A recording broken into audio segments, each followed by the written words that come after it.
Hello guys, I hope you like this video. If you like this video, please like, share and subscribe. So आज हम discuss करने वाले हैं class 12 macro economics का chapter money and banking. And money and banking is a very important chapter from the exam point of view. So video के last में मैं आपसे कुछ इंपॉर्टेंट क्वेश्चंस शेयर करूंगी जिनके एग्जाम में आने के चांसेस बहुत ज़्यादा होते हैं. सो लेट्स अब हम स्टार्ट करते हैं अपना मनी एंड बैंकिंग. तो मनी हम यहाँ पे जैसे स्टार्ट करेंगे तो उससे पहले तो हमें ये पता होना चाहिए कि जब मनी नहीं था तो जो पूरे वर्ल्ड की ट्रेड थी, सेलिंग, परचेजिंग, ये सब कुछ कैसे होता था. मतलब कोई सिस्टम तो होगा ना हम लोगों के पास जिसके अकॉर्डिंग हम सेल, परचेज सब कुछ करें. तो क्या होता था जब हमारे पास मनी नहीं था तो उस टाइम पे हमारे पास एक सिस्टम था जिस सिस्टम का नेम है यहाँ पर बार्टर सिस्टम. ओके, तो बार्टर सिस्टम में होता क्या था, यहाँ पे एक्सचेंज होता था गुड्स का अगेंस्ट गुड्स. ओके, तो जैसे सपोज ए एक पर्सन है एंड बी एक पर्सन है और ए के पास वो गुड्स हैं जिसकी नीड बी को है एंड बी के पास वो गुड्स हैं जिसकी नीड ए को है. तो यहाँ पर ए और बी आपस में क्या कर लेंगे, अपने अपने गुड्स को एक्सचेंज कर लेंगे जिससे कि तो दोनों की नीड्स ही क्या हो जाएंगी, यहाँ पर फुलफिल हो जाएंगी. तो यहाँ पर क्या हुआ है, यहाँ पर एक्सचेंज हुआ है गुड्स का अगेंस्ट गुड्स. और इसी सिस्टम को हम क्या सिस्टम, कौन सा सिस्टम बोलते हैं, बार्टर सिस्टम. बट यहाँ पर एक लिमिटेशन आ जाती है हमारे पास कि बार्टर सिस्टम सिर्फ तभी वर्क कर सकता है जब हमारे पास क्या होंगी, जैसे सपोज ए जो पर्सन था उसके पास तो वो गुड्स हैं जिसकी नीड बी को है, बट बी जो पर्सन उसके पास वो गुड्स नहीं हैं जिसकी नीड ए को है. तो यहाँ पर क्या हुआ, कोइंसिडेंस ऑफ वांट्स नहीं है. तो जहाँ पर ऐसे डबल कोइंसिडेंस ऑफ वांट्स नहीं होते वहाँ पर बार्टर सिस्टम अप्लाई नहीं हो सकता. तो इसकी क्या है, ये एक लिमिटेशन है. ओके, तो इसकी डेफिनेशन क्या है, direct exchange of goods against goods is called barter system. Barter system can work only when there is double coincidence of wants. Okay, but जब हमने वाटर सिस्टम अभी हमने डेफिनेशन पढ़ ली इसकी, बट इसकी कुछ लिमिटेशंस भी होंगी जिसकी वजह से कि तो क्या होता होगा, वाटर सिस्टम एक प्रॉपर तरीके से वर्क नहीं करता होगा. सो अब हम इसके कुछ लिमिटेशंस पर ध्यान देंगे. तो इसकी फर्स्ट लिमिटेशंस मैं आपसे ऑलरेडी डिस्कस कर चुकी हूँ, lack of double coincidence of wants. तो इसमें होता क्या था, यानी कि हमारे पास ऐसे बहुत कम चांसेस होते हैं कि हमारे पास डबल वांट्स हों. ओके, जैसे बायर है, बायर को ऐसे होता है कि बायर को जो चीज़ खरीदनी होती है वो सेलर के पास नहीं होती. ओके, और सेलर को जो चीज़ बेचनी होती है उसके बायर को ज़रूरत ही नहीं होती. तो यहाँ पे डबल कोइंसिडेंस ऑफ वांट्स नहीं होती. ओके, तो बार्टर सिस्टम व्हेन सिर्फ तभी वर्क करेगा when buyers and sellers are ready to exchange each other goods. यानी कि बार्टर सिस्टम सिर्फ तभी वर्क कर सकता है जब जो सेलर है और जो बायर है वो आपस में अपने गुड्स एक्सचेंज करने के लिए तैयार हो जाएं. ओके, और however such double coincidence of wants was very rare. तो ये बहुत कम होती थी. ओके, सो नेक्स्ट इसकी लिमिटेशन है lack of common measure of value. तो देखो यहाँ पर क्या होता है, आप जैसे सपोज आपके पास जैसे गुड्स है राइस और बी के पास गुड्स है वीट. तो यहाँ पे जो वीट और जो राइस हैं दोनों की वैल्यू सेम तो नहीं होगी ना. तो फिर यहाँ पे मतलब कोई कॉमन मेजर ऑफ वैल्यू नहीं था जिससे आप चीज़ों को नाप सको. जैसे under barter system all commodities are not of equal value, सब इक्वल वैल्यू के नहीं होते और यहाँ पर हमारे पास कोई कॉमन मेजर भी नहीं होता जिससे हम वैल्यू को नाप सकें. ओके, जैसे कि ए के पास वीट है, बी के पास राइस है और ये बहुत डिफ़िकल्ट है कि एक मतलब कितना, जैसे ए को लेने हैं वीट और बी को लेने हैं राइस. ओके, तो ए कितने वीट देगा जिसकी वजह से बी उसे उतने राइस दे, क्योंकि दोनों की वैल्यू सेम नहीं है. ओके, तो यहाँ पे ये हमारे पास एक क्या है, लिमिटेशन है. इसी लिमिटेशन की वजह से जो बार्टर सिस्टम है वो प्रॉपर तरीके से वर्क नहीं कर पाता. ओके, नेक्स्ट इसकी लिमिटेशन आती है हमारे पास lack of standard of deferred payment. Okay, suppose आपने एक किसी से लोन ले लिया, ठीक है, अब आपको उसको फ्यूचर में पेमेंट करनी है उस लोन की. तो आप किस बेसिस पे उसे लोन दोगे, मतलब उसके पैसे किस बेसिस पे उसे वापस दोगे. आपके पास तो मनी है ही नहीं, आपने उससे पहले कुछ गुड्स लिए होंगे, बट क्या अब आप वही उसे सेम गुड्स आप उसे रिटर्न कर सकते हो, नहीं कर सकते आप वही सेम गुड्स, और उसी वैल्यू की भी रिटर्न नहीं कर सकते। ओके, तो डिफर्ड, पहले हमें ये पता होना चाहिए डिफर्ड पेमेंट होती कौन सी है। Deferred payment are those payment which are not made immediately, they are made in near future. यानी कि वो पेमेंट्स होते हैं जिन्हें हम इमीडिएटली पे नहीं करना होता, इन्हें हमें नियर फ्यूचर में पे करना होता है। ओके, जैसे कि payment of loan. Under the barter contract में क्या होता था, जो फ्यूचर पेमेंट होती थी वो टेक प्लेस नहीं कर पाती थी। क्यों नहीं कर पाती थी? क्योंकि ऐसा होता था जो बोरोवर होता था उसके पास सेम क्वालिटी के गुड्स अरेंज नहीं हो पाते थे at the time of repayment. Okay, और नेक्स्ट क्या है कि यहाँ पे जैसे कि जो हमारे पास लेंडर था उसने ये बोल दिया कि मुझे ये गुड्स नहीं चाहिए, और बायर के पास तो वही गुड्स है, वो कहाँ से और गुड्स लेके आएगा। तो यहाँ पर क्या होता था, दोनों के बीच में क्या हो जाता था, कन्फ्लिक्ट हो जाता था। और ऐसा भी हो सकता है कि जो कमोडिटी आप उससे रीपे कर रहे हो उसकी सेम वैल्यू ना हो रीपेमेंट के टाइम पर। ओके, मतलब उसमें आपको लॉस गेन कुछ भी हो सकता था।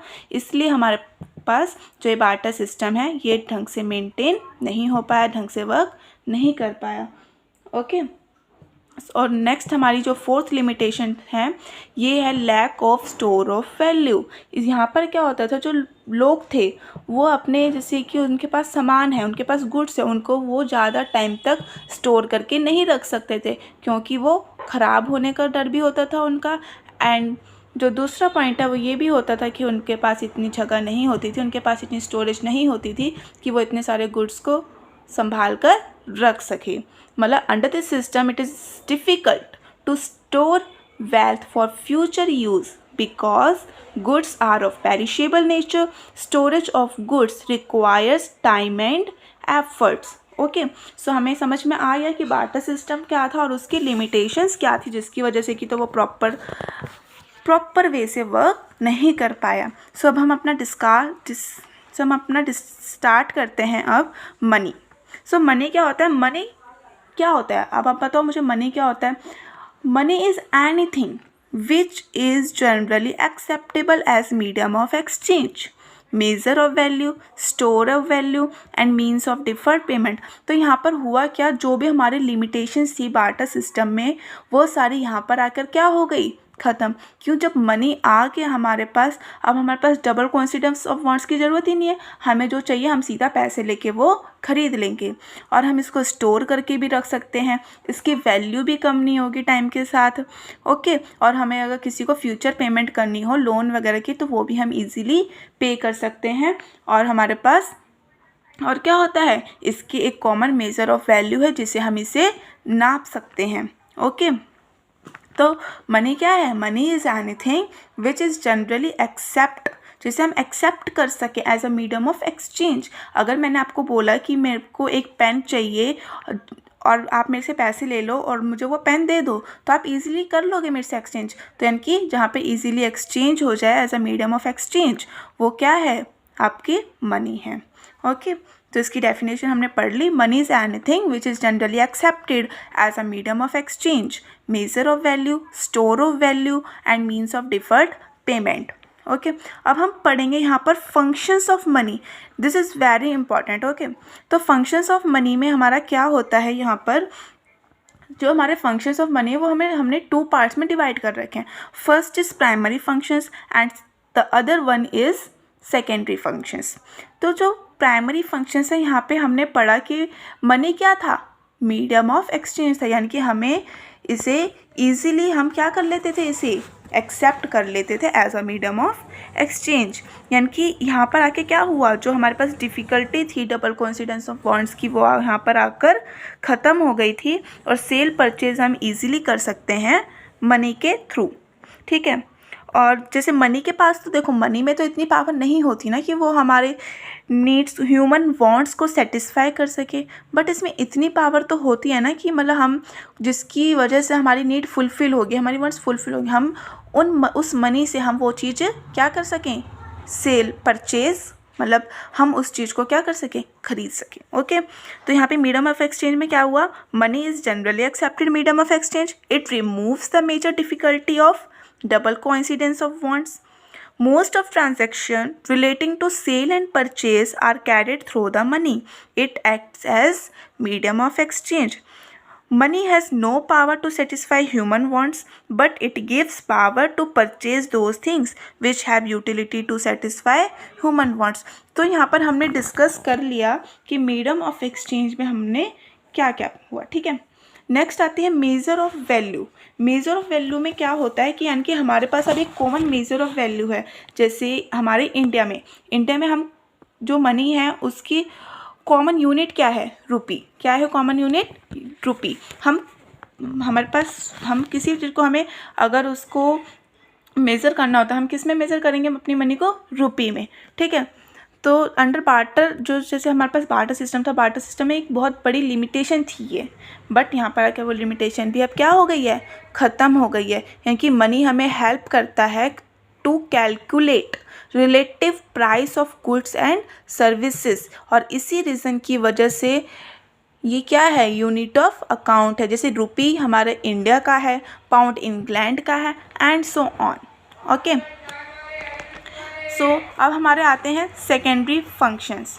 सो सेकेंडरी फंक्शंस में क्या होता है, यहाँ पे फर्स्ट हमारा पॉइंट है स्टैंडर्ड ऑफ डिफर्ड पेमेंट, यानी कि हम इससे क्या कर सकते हैं, फ्यूचर पेमेंट्स बहुत ज़्यादा इजीली कर सकते हैं। ओके, मतलब कि हम अपने मनी को संभाल कर रख सकते हैं, उसमें ऐसा भी नहीं है कि मनी रखा रखा ख़राब हो जाएगा, मतलब कोई प्रॉब्लम नहीं है जो हमारे पास बार्टर सिस्टम में थी। यहाँ पर आके वो प्रॉब्लम भी क्या हो चुकी है, ख़त्म हो चुकी है। ओके, value of remain more or less. Value जो मनी है, मनी है वैल्यू की, वो कम या ज़्यादा हो सकती है as compared to other commodities, ठीक है।